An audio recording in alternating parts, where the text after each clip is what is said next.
প্রিয় সাকিবিয়ান ভাই ও বোনেরা, আপনাদের জন্য নিয়ে এসেছি আজকে একটি সুখবর। আপনারা অনেকেই ধারণা করেছিলেন মেগাস্টার শাকিব খানের জীবনের প্রথম প্রেমটা কে ছিল।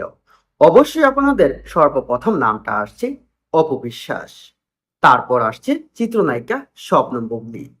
কিন্তু আপনাদের ধারণাটা সম্পূর্ণ ভুল। মেগাস্টার শাকিব খানের জীবনের দ্বিতীয় প্রেম ছিলেন অপু বিশ্বাস। তারপর তো মেগাস্টার শাকিব খানের জীবনে অনেক অনেক প্রেম এসেছে। মেগাস্টার শাকিব খান অনেক নায়িকাদের সাথে প্রেম করেছেন, কিন্তু পরবর্তীতে যখন অপু বিশ্বাস প্রেগন্যান্সি অবস্থায় তিনি ইন্ডিয়াতে অবস্থান করছিলেন, তখন মেগাস্টার শাকিব খানের নজরে আসে চিত্রনায়িকা শবনম বুবলী।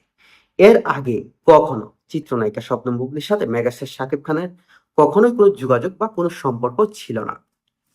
কিন্তু চিত্রনায়িকা শবনম বুবলীর সাথে দেখা হয়, তারপর তাদের সাথে বন্ধুত্ব সম্পর্ক হয়, প্রেমের সম্পর্ক হয়, এমনকি তারা বিয়ে না করেও সন্তান জন্মদান করেন। সেই বিষয়টা সামাজিক যোগাযোগ মাধ্যমে আলোচনায় উঠে এসেছিল। চিত্রনায়িকা অপু বিশ্বাস অনেক সময় দাবি করেছিলেন যে চিত্রনায়িকা শবনম বুবলী তিনি বিয়ে না করে সন্তানের মা হয়েছে।